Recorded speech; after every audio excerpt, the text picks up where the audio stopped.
So hi guys, it's Alex here with Chessfactor, and today I'm going to be presenting to you a trap known as the Halosar Trap, and it's from an opening that's very popular at the club level, and that's the Blackmar-Diemer Gambit. So it's definitely one worth knowing, perhaps with both sides. Certainly if you play the Blackmar-Diemer Gambit from the white side, then it's certainly worth knowing, but even from the black side to make sure you don't get caught out.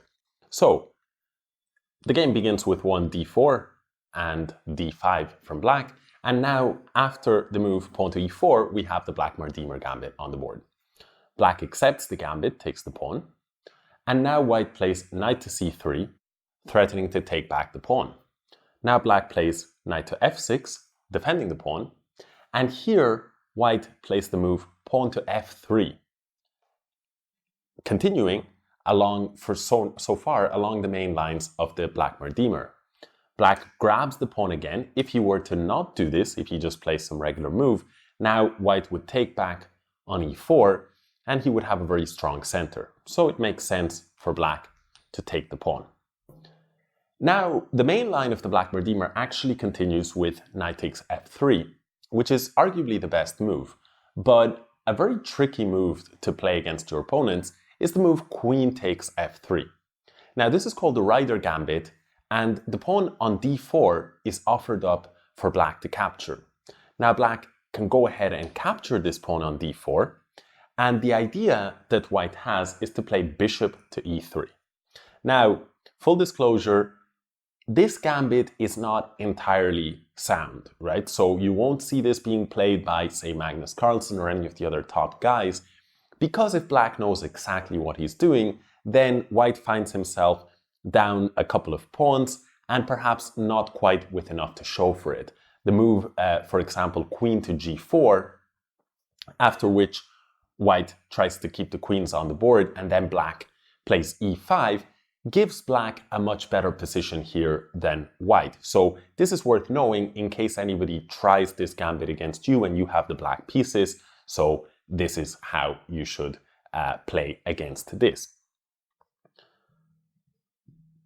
However, very often black plays the queen move to b4, which strikes at the pawn on b2. And this is a very tempting move because, well, if white has to play a move like rook to b1, then the rook on b1 behind its pawn, it's not a very good piece at all.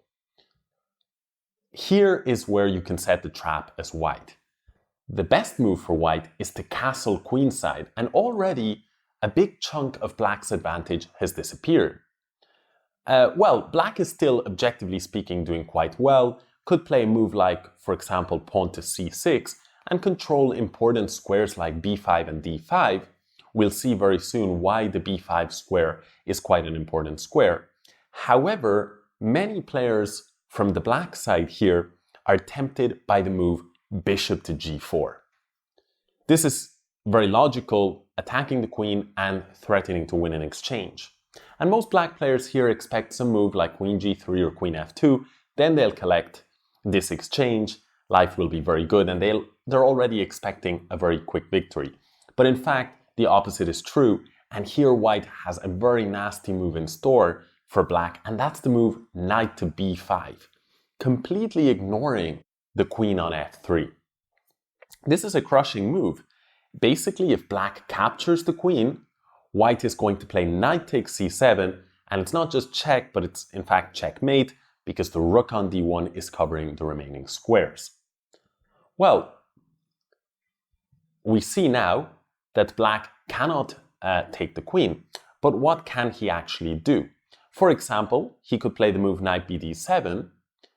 Now, white still cannot, let's say, take on c7, king to d8, and take this rook because his queen is hanging. So it might seem to black that he's doing okay, but the problem is that this pawn right here on b7 is also under attack because this move, knight b5, cut off the defense of the pawn by the queen. Now the rook is under fire, and the knight is also threatening to take on c7. The problems are just devastating here for black because, for example, if the rook goes to d8, knight takes c7 will be smothered checkmate. And if the rook goes to b8, then white has a great move here. Can you see what white's strongest move is? Well, the move is queen takes b8 check, sacrificing the queen. The point is that if knight takes b8, then white plays knight takes c7 with checkmate. Let's go back a few moves. In this position, instead of the move rook b8, black might try queen e4. But after queen e4, white here has a few different options, but the simplest is to just capture the queen, and after knight takes e4, capture the pawn on c7, when after the king moves, the rook will fall. And white will have a big material advantage here, because after bishop takes rook, king takes rook, for now we see that each side has a rook, but black has 3 minor pieces while white has all his minor pieces, so he's up a piece here. Let's go back and let's show one more variation after the move knight b5. After the move knight b5, black might try to defend with knight a6, defending the c7 pawn. But here, after queen takes b7, white continues to renew the threat of capturing the rook on a8. If black plays the move rook d8, then at the very least, white can take on c7, and although right now the queen is defended, black is actually forced to capture the knight with his knight, and now white will take the queen. So this is very bad news. So black should not play like this. Instead, black can try to move rook b8, but once again, we see the same idea as before. Queen takes rook on b8, knight takes b8, and now knight takes c7 with checkmate. So this is a very common idea or motif in the Halosar trap.